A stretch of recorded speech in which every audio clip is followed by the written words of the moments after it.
Hello, everybody, and welcome to Make a Thing. Sorry, there's been a little bit of hiccup and delay in delivering stuff to folks as my professional life gets rearranged. We touch on these stresses in the first part of this new interview with Mr. Sean ROURKE, leading the charge.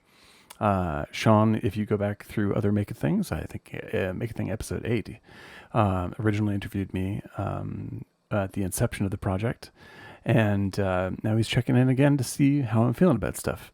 I'm honored to talk to him, as always. If you love Sean as much as I love Sean, then I encourage you to go to thevampirescastle.com and also to his YouTube page, The Vampires Castle, where you can see everything about vampire fiction you could possibly want to see. Interviews with authors, pitch meetings from screenwriters. It's extremely exciting stuff, and I know vampires are Sean's greatest love, and he's one of the most creative and amazing folks I've ever known, and this is his playground, so please go check it out. I hope you guys get a kick out of this first part of the interview, and we'll see you again next week on Make a Thing. Oh, my camera is messed up. What is happening?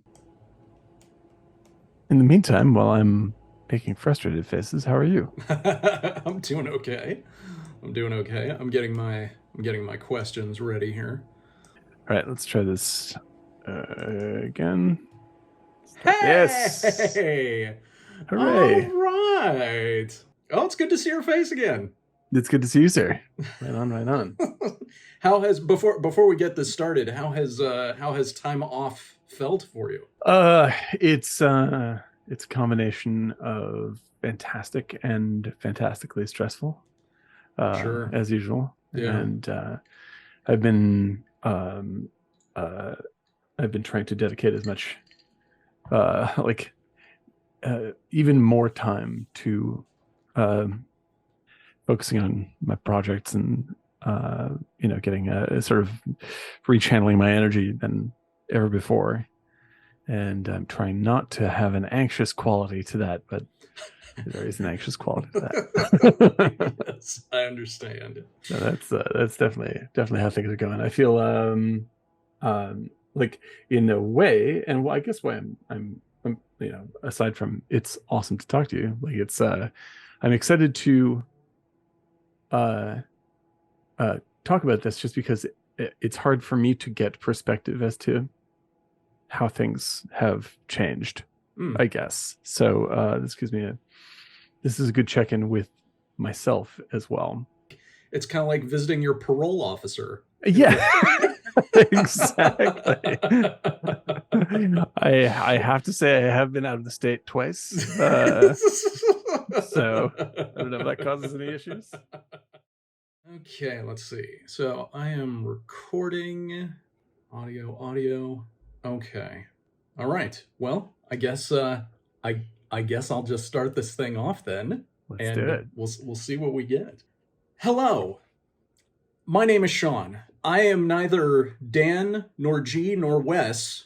And so I am not actually a part of Make a Thing, but I love Make a Thing, and I'm enjoying the hell out of Wisteria. And a year ago, I interviewed Dan Thron on this channel just because I've known Dan for a while, and I love checking in with Dan to see what he thinks about things. And so now that a year has gone by, I thought this is a great opportunity to check in and just see where he's at. So thanks for agreeing to do this, Dan. I'm super excited to be in the seat again. Excellent. So like last time, I only have 5 questions, and I'll just ask each one, and we are not on any kind of a clock here, so you just go ahead and answer however you want for as long as you want. And I'm very excited about this. So question number 1, in the past year, you've been making several things, but that main thing has been Wisteria. And we can actually, go back through all the episodes of this channel and see, what that experience was like for you over that time. But I am curious from sort of stepping back and taking a God's eye view of it. In the last year of making Wisteria, what what would you say you have learned? I think it's fair to say, like, I mean, to sum up what we talked about last time is like there was uh, I had sort of a creative production epiphany about how to approach um, making stuff and doing things, um, and I would say that like I would say that I think I was correct. Like I think I was Okay. right. And I like I there's nothing I would do differently in terms of making the realizations that I've, attempted to solidify. Sort of emotionally, when you're like when you have an epiphany, like you want to, like you feel great about it, and it feels super intense and very positive. You want to deliver the good word and all this kind of stuff. And I often feel like that. I often feel like that still, and that's good because I feel that stuff is absolutely that is the truth. Like that the vibe is the truth, and I think that uh like the the thing that I learned is that knowing the truth is not of itself action, right? Okay. And knowing the truth is not um, uh, always going to feel like you have the elixir and now all you have to do is, run to the top of the mountain. Gotcha. Uh, Gotcha. and uh, and there has been uh, a lot of moments where the knowing the truth is knowing there's no other choice. There's no other way to go. I know all the other ways because I've chosen the other ways first, out of pure unadulterated fear every time. And they don't get you where you want to go, or they didn't get me where I wanted to go. And now like I'm much better at uh admitting to myself when I'm uh, you know when I'm I don't know, when I'm bullshitting myself, I guess is the way to say it. And it's amazing how often that comes up. And so the uh like I like I don't mean this to sound downbeat, but it was sort of like I've it the thing that I've learned is that it's not about excitement, it's about um um um it's about consistency and commitment to that vision, to that answer. And sometimes that's very difficult. And so like I can undoubtedly say that this is the right choice, the right direction, and it has led to greater overall joy and greater overall production and satisfaction than I may have ever had. I think Oh, that's true. really? That's Yeah, fantastic. it's totally spectacular. So like I before it like if any of the stuff that I just led up with sounds like I'm just like I can't believe it's so hard, like that kind of stuff. I don't feel that way, like it's like I'm extremely proud of everything that we've put together and everything we've done, and I'm like the happiest moments aren't even the sort of like it was when you're really really working like when you're just like jamming in some stuff out. That's not where the elation lies, right? That's not where where the happiness is. Well, actually, I won't say happiness. We'll get to that, but like that's because I think when people think of being happy, they think of being like elated, like yes, oh, it's fantastic, and and that happens, right? But that doesn't happen while I'm working on something. It happens when I look back and see how much stuff we've made. That's when I like, holy shit, like that's crazy, like that's an enormous amount of stuff. Or we end up talking to someone and spreading the idea onward, and they get excited about it, and I go like, oh, that's right, this stuff is really exciting, I forgot about that. because in the day to day, that's the commitment and the consistency bit.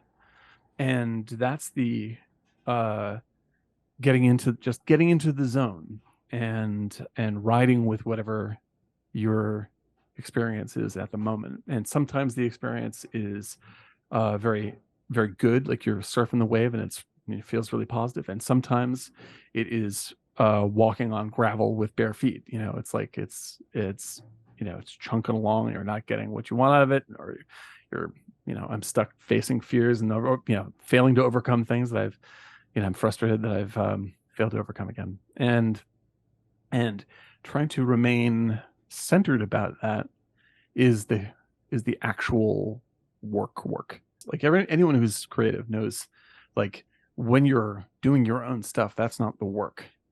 Like that's that's what like there's nothing strenuous about doing something you love. Like there may be a time problem or whatever it is, but it's like that's the easy part. The tough part to face is that, like, I am I can still be my own worst enemy all the time, and I unconsciously lay traps for myself, or I delay things, or I get on a roll of feeling shitty about myself because I didn't do a thing yet, whatever it is. And you like I wish you could just arrive at a point where that doesn't happen, and that doesn't happen. Like, you never get there. That will never happen. Right. The shitty feelings will always come around, and they will always be a log in the middle of the road for you. And that's when the it's like, when we last spoke, I haven't rewatched any of that, but like I suspect I was like, I may have been more, because I actually have seen some of the first Make a Thing videos I've rewatched for, like, to grab stuff for editing and whatnot.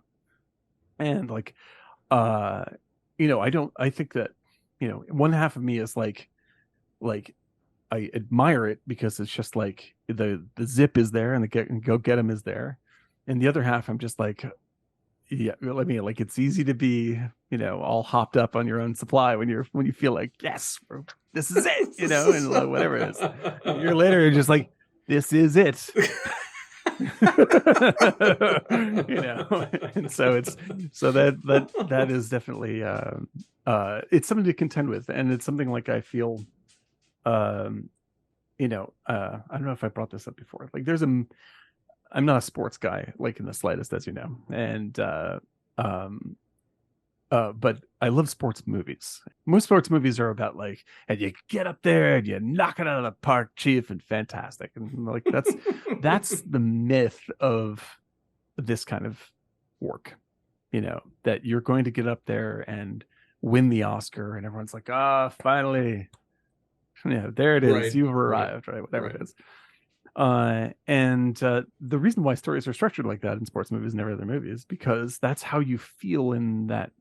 There are moments that you feel like that, where you just feel like, ta-da, this is amazing.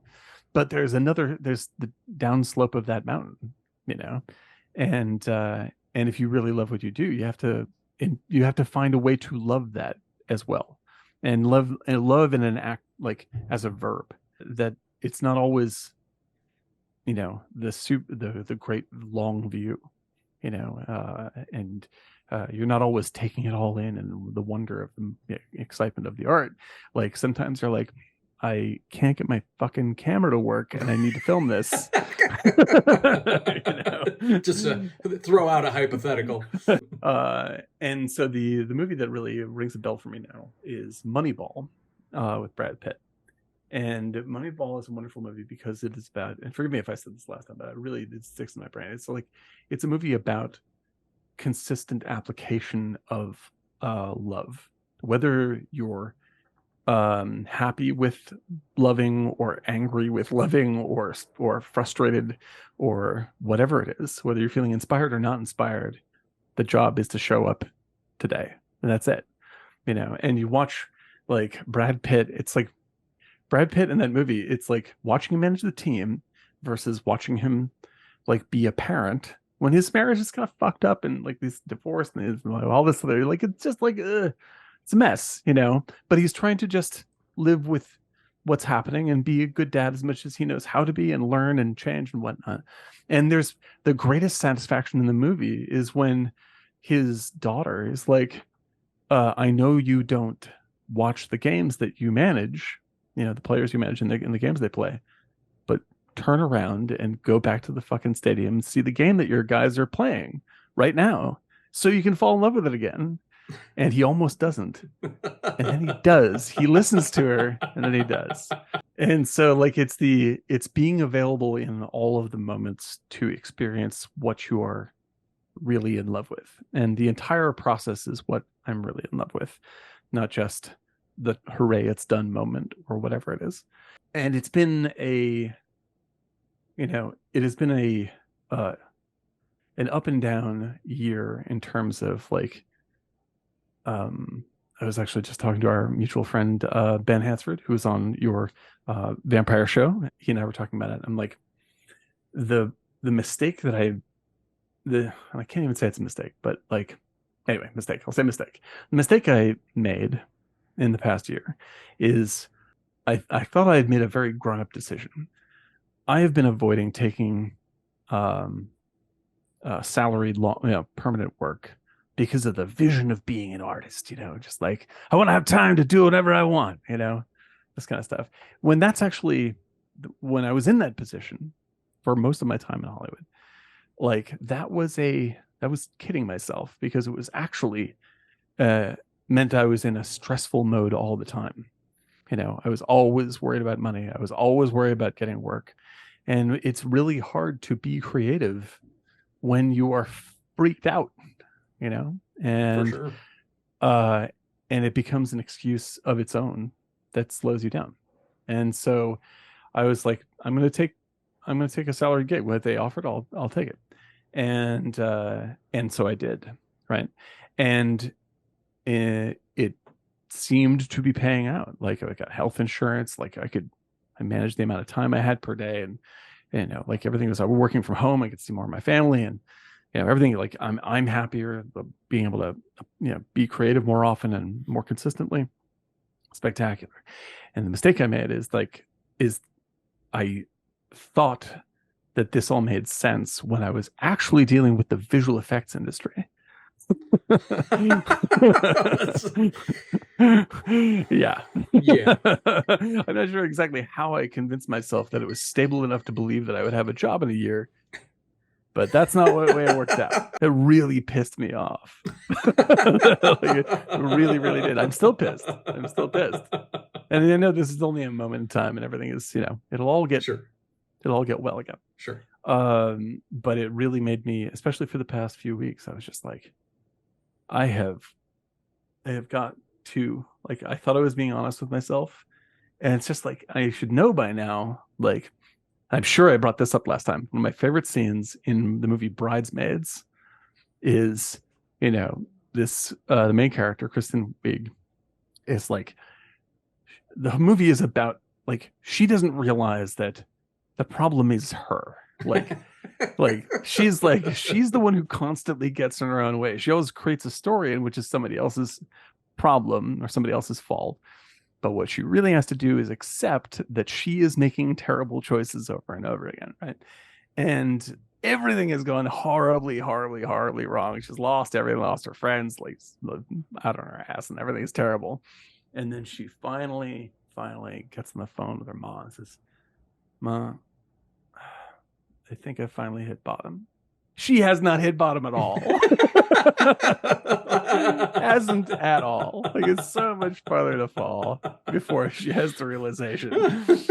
And so, like, I thought about that. I was like, when we last did this interview, like, I was feeling there was standing on, I had both creative epiphany energy, and I felt like I was standing on solid ground because I'd made very adult, grown-up choices to embrace the nature of, what my responsibilities are, both to myself and to everybody else, and just, et cetera, et cetera. All of it true, except I was standing on sand. That is what I'm trying to emotionally grapple with right now, because I feel like you know, the the epiphany is true, and it turns out that it's also true when it's hard. And that is a little harder. That makes it harder to know that it's true because there's no way out. Um, but that's where it's at, where I'm just like, we have done more great. Like, when I look back at everything, like, I wanted to be further along. I wanted to have shot stuff by now, and I've gotten in my own way on that. There's all sorts of criticism I can level on myself for, the stuff that we haven't done, but the stuff we have done is absolutely great, and like, and just sticking to the idea of like make a thing out every week is, sometimes I'm, a day or three late on it, but I still get it out there. And like, this keeps me honest and keeps me in the right place, so I can just, settle back down and get the next thing done. And I can't get away from, sometimes it feels like, a spotlight on stage, and you're tap dancing, and it's marvelous. And sometimes it feels like it's the Eye of Sauron and you're trying to run into a cave, but it's always there, And I don't mean that like anybody gives a shit about what I'm doing. It's not the audience that is the spotlight. It's my own Sure. Ideas and willpower, and like the thing that I want to attend to, that part of the self that wants to be there. And Yeah. like, I can't hide from the truth of what I enjoy most. Um, and so I look back and I see like this scads of things we've done, and sort of the way we've infected other people with it. Perhaps that's a terrible word to use in the pandemic, but like, it's the fact that it's like the idea is so catchy and compelling for people. I couldn't be more proud of that. And so like, I know that it's the right thing. And now, in the spot that I'm at, I'm like, things are tight right now, and I gotta figure it out. But the way that I have figured it out so far is by sticking to that commitment and consistency plan. And so I'm trying not to it's difficult to not let my anger or my frustration overwhelm me in that. But the thing that I have to remember is like, giving into those things, like, they're real feelings, but they can too easily provide the gas to, to fuel whatever self-pity and slowing. Like, it becomes an excuse to not do stuff, which, in the immediate sense, like, it's like, man, you want to lay the burden down, and where you're just like, wouldn't it be great if I could just be satisfied with something else, not with something lesser, just something else that's achievable. Like, that would be marvelous. And but I know that that's not the place. That's not where I want to be standing. I want to be standing here, and the way to stand here is to have the strength in the moment to stand here. And so When you that's that. say that, why can't I be happy with something that's more achievable? Is there something about Make a Thing, Wisteria, uh, just your creative projects currently underway in general, that you feel is unachievable? That's a great question, and it's like it's a great example of how like this seemingly positive but actually negative mentality slips into the way I talk about stuff creatively, is because it's very easy to think about, like you said, like pinpointing achievable, right? Is like, it's like, the point shouldn't be to be achievable. Like, that shouldn't be it. It should be to be happy with what I'm doing in the moment, right? The myth of achievability is, I am unhappy in the moment right now, and I want the unhappiness to stop. And if I were to achieve this, then my stress would be gone. Mm. And that's as much of a myth as, if I achieve this thing and I win whatever, I'm standing up and getting the Academy Award for so and so, that I will never feel badly again, you know, and it's not true. It's just not the case. And so like but thank you for pointing that out, because it's like it is like it's a natural part of the language of how we talk about being creative, is like you want to, hold Simba up in the sunshine and say, here you go, this is the thing. And that's one of the things in the chain of things that are what you're doing, and anyone who is completed any project knows that there's like you feel a little sad when you're done, like like there's a post-production blues that we've called, like you and I have called it, and we've like that the post-production blues is a very real thing, and like you have to plan out like the week after whatever the hell it is, man. It's like, we'll write on the calendar, video games, sleep. Yes, exactly. That's the way it goes. So yeah, that's the kind of stuff that it's like you have to that I have to work on catching all the time, and like because I have to be okay with the fact that like I'm never going to hone myself into a perfect productive machine. Like I'm going to want to take breaks, or I'm going to be sad about something or pissed about something else, or something doesn't work the way I want it to, and knowing how to find actual like happiness in the moment. Again, not happiness of elation, but happiness of just contentment in the moment, solving that little puzzle. So it like, oh, now I can fit the puzzle piece back in the thing. Like that's the real everyday point of doing this stuff. Right. And it is wonderful to look like when you finish a project, or when you have an interview like this, or whatever, you look at it's great to stand up on the hill and go, look at how far we've come. This is great. Yes. Or look how hard that was, or we're here, this kind of jazz.